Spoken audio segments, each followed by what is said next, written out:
ተናግረን የማንጨርሰውን የቅዱስ ኤፍሬምን፣ የቅዱስ ጊዮርጊስን፣ የቅዱስ ያሬድን፣ የሌሎችን ሊቃውንት ያወደሷትን ብንለው ጥሩ ነበር። እንዳው ትንሽ ትንሽ እያልን በ16 ቀን ቅደም ተከተል ይዘን ስለ እመቤታችን ብንነጋገር ብዙ እናገኝ ነበረ። በእውነቱ ምን አይነት መንፈስ እግዚአብሔር እንዳደላቸው አባቶቻችን በሰፊው አመስግነዋታል። እና ሱባኤውን እንዳለ ነው። እንዳለ ደግሞ እንግዲህ ነገ ወዲያም አሉንና ልንናገር እንችላለን።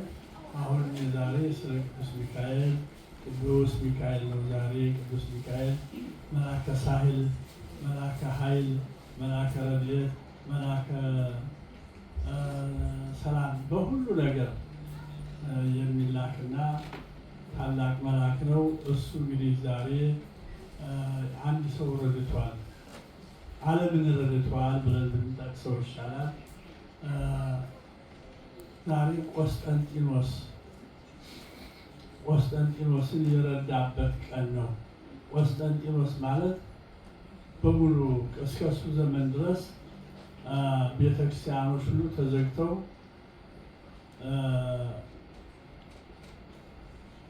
ጣዖቶቹ ደግሞ ተስፋፍተው የጣዖት አምላኪ በዝቶ ክርስቲያኖች አንሰው የሚኖሩበት ጊዜ ነበረ። በዚህ ጊዜ እንግዲህ እግዚአብሔር ምስጢሩ አይታወቅምና እሌኒ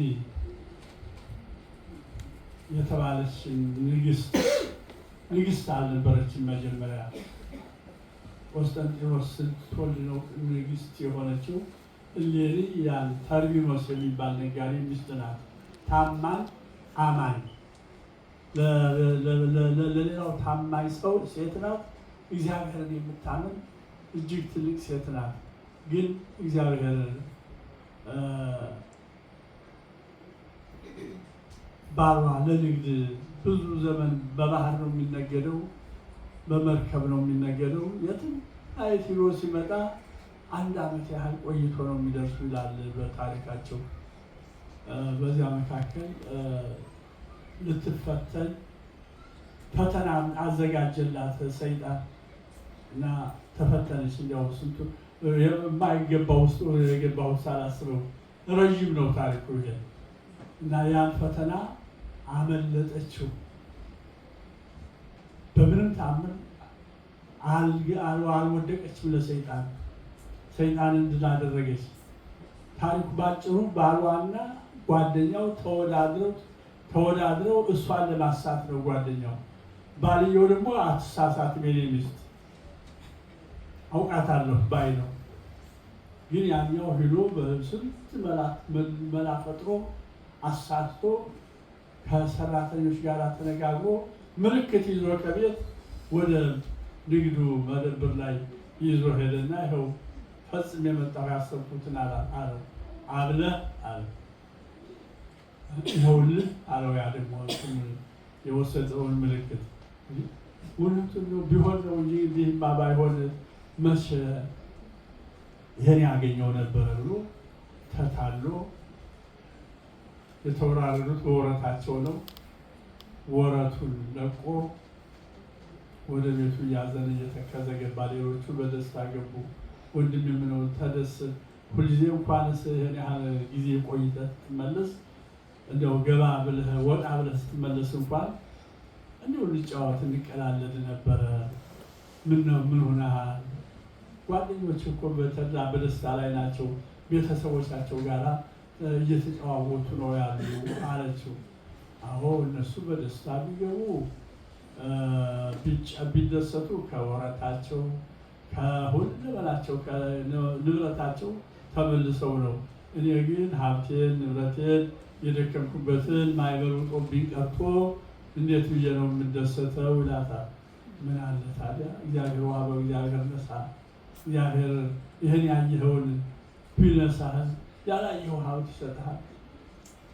ነገ ከኔና ካንተ ዘመዶች ትንሽ ትንሽ ተረድተን እንደ ቀድሟችን እንኖራለን፣ ስራ እንሰራለን አለችው።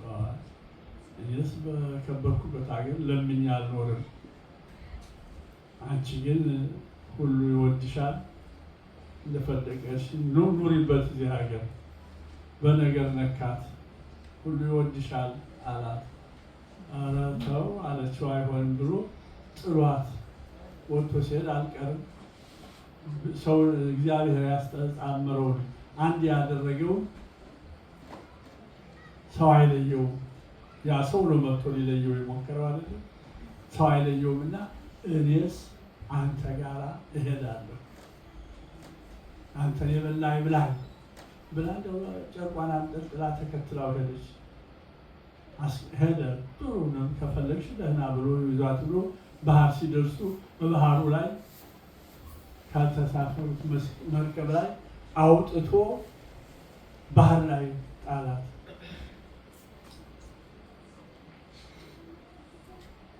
ከዚያ አንበሪ ውጦ ወስዶ ወደ ፕራንጢያ የሚባል ወደብ ጣላት። ከዚህ የዚህ ሀገር ንጉሥ አሳ ለማጥመድ ለማስገር ወይም ለሌላ ጉዳይ ቢሉ እዚያ ባህሩ ላይ ሲንሸራሸር እዚያ ሳጥን አየ። እስቲ እንግዲህ ከነጋዴ ማይበለጥቆ ያመጣው መርከብ ብር ወርቅ ይሆናል አምጣውና እንክፈተው ብሎ ሲከፍት ሴትዮዋ ናት ቁልጭ ቁልጭ እያለች ነው። እሌኒ ንግሥት እንግዲህ አንድ ነጋዴ አባሯት ወደ አንድ ንጉሥ አደረሳት ማለት ነው። ንጉሡ ሲያያት በጣም በውበቷ ተባረከ።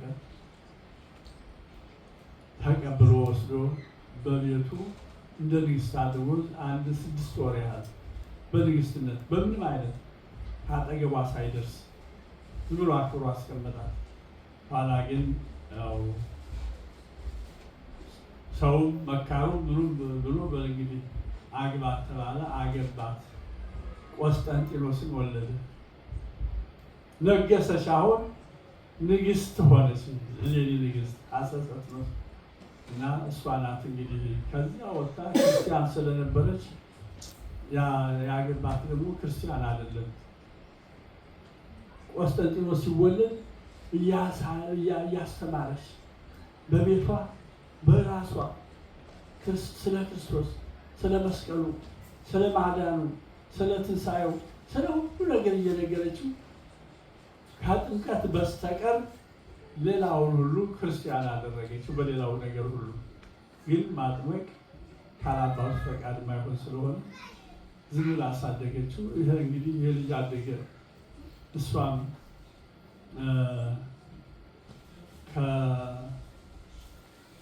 ወደ ንግሥትነት ደርሳ በመካከሉ እንግዲህ የክርስቶስን መስቀል ተቀብሯልና ሌሎች ደግሞ አይሁድ ቀብረውታልና ያን ለመፈለግ አነሳሳት መንፈስ ቅዱስ በልጇ በንጉሱ። እሷም ንግሥት ናት፣ የንጉሥ እናት ንግሥት ናትና ልጇን አስተባብራ እርዳኝ ብላ ልጇን በእምነቱ አምኖበታል። አልተጠመቀም እንጂ ጥሩ ክርስቲያን ነው። የሆነ ሆኖ ወደ የመስቀሉ ነገር ሲያሳስበው ወደ ላይ ሲመለከት ሲጸልይ በጸፍጸፈ ሰማይ በሰማይ ላይ በዚህ ትምህርተ መስቀል ትመውፀረከ ወጸላእተከ በዚህ መስቀል ጠላትህን ድል ታደርጋለህ የሚል ጽሑፍ በሰማይ ላይ ተጽፎ ታየው። ያንን ቀርጾ አስቀርጾ ሀሳቡን ወዲያው ዘመተ ወደ መክስምያኖስ ድል አደረገው። ይሄ መስቀል ይዟል፣ ያኛው ደግሞ ትዕቢት ነው የያዘ፣ ጣዖት ነው የያዘ እና እግዚአብሔር ረዳውና በማን ነው የረዳው? ድል ያደረገው ማን እየረዳው ነው? የተላከለት ተራዳሪ መልአክ ቅዱስ ሚካኤል ነው። እና እንደዚህ አድርጎ ቅዱስ ሚካኤል ረድቶ ጠላቶቹን ድል አድርጎ ድል አድራጊነት በሱ ያመነ ሁሉ እንደማይወድቅ ያስመሰከረበት ቀን ነው ለማለት ነው። እና ባጭሩ ያው ረዘም አድርጎ በዚያ በጉባኤ ቤት እንደሚነገረው ከስር እስከ መሰረቱ ከመነሻው ይኸው ቢሄድ ደስ ይል ነበር፣ በጣም ይገባ ነበር። የሆነ ሆኖ ታሪኩ ባጭሩ ይሄን የሚመስል ነው። እሌኒ ንግሥት ትቤሎ እሌኒ ለመላክ ንግረኒ በእንተ መስቀሉ ለክርስቶስ ወይቤላ መልአክ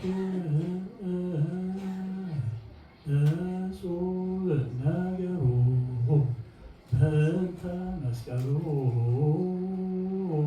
እዘሃሎ ወልድ ውስተ ጽንዓሁ ንሕነ ማኅበረ መላእክት ወጠነ ተናግሮ በእንተ ውእቱ ዕፀ መስቀል ክቡር ይላል። ዛሬ ሊቃውንቱ አጋጣሚ ጠዋት ተነስቼ ከጸሎት በኋላ ልደታ የጎንደር ልደታ ሊቃውንት ይህን ሲጸነጽሩ አየኋቸውና አብሬ እንደዚሁ እንዲያው ጥሩ ነው ምን ደግሞ ከኔ ለወጥ ሲልዱ እኔ እንግዲህ ዘመናት አለቋለን ከቤተ ክርስቲያን ከሃይማኖት ከማህሌት ከተለየው ጊዜ የለኝም። አሁን እንዲያው ይሉታልና ስሰማው ነበር። ይሄ ነው እንትኑ ትርጉሙ መልአኩን ስለ መስቀሉ ንገረኝ ብላ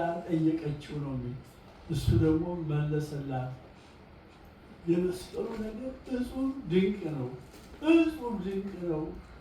እኛ እንዲያው ስለሱ ነገር ማህበረ መላእክት ተሰባስበን በአንድ ላይ ሆነን ስለሱ ወጠነ ተናግሮ በእንተ ውእቱ ዕፀ መስቀል ስለ መስቀሉ እየጸለይን ጌታን እየጠየቅን ነው ያለ ነው ብሎ እንደነገራት ነው የሚያመለክተው። ያንን ይዛ ወደ ፈጣሪዋ ተጠግታ እግዚአብሔር ምክንያቱን ደግሞ ምክንያቱ ነው የሚገርመው። ከባሏ ጋር ተስማምታ የምትኖር ባሏን የሚወዳት ባሏን የምትወድ እምነት ያላት ጠንካራ ሴት ሆና ሳለች ሰይጣን ከዚያ አባረርኩ መስሎ ከዚያ ሰውየው ለራሱ ተጎዳ በመጠራጠሩ አሳማኝ ነገር በማየቱ ነው ደግሞ የተጠራጠረ። ፊት ተከራክሯል። እኔን ሚስቴን አልጠረጠራትም በምን ነገር አትታለልም ብሎ ነበረ፣ ግን ተረታ። ከዚያ ሀብታም ነው እሱ ነጋዴ ነው። ከዚያ አውጥቶ እሱን አለሂቶ እሷን ወደ ክብር ወደ ንጉሥ ቤት ወደ ቤተ መንግስት አስገብቶ ንጉሥ ወልዳ የእግዚአብሔርን መንግስት ለመውረስ የበቃች ታላቅ ሴት ናት። እና ቅዱስ ሚካኤል እንዲህ ያደረገበት ቀን ነው። ይህም እግዚአብሔር ክብሩና በረከቱ የቅዱስ ሚካኤል ረድኤት ለእኛም እንደዚህ ይደረግልን። አሜን። እምነት ይኖረን ታዲያ ይደረግልን። አሜን። ቃለ ሕይወት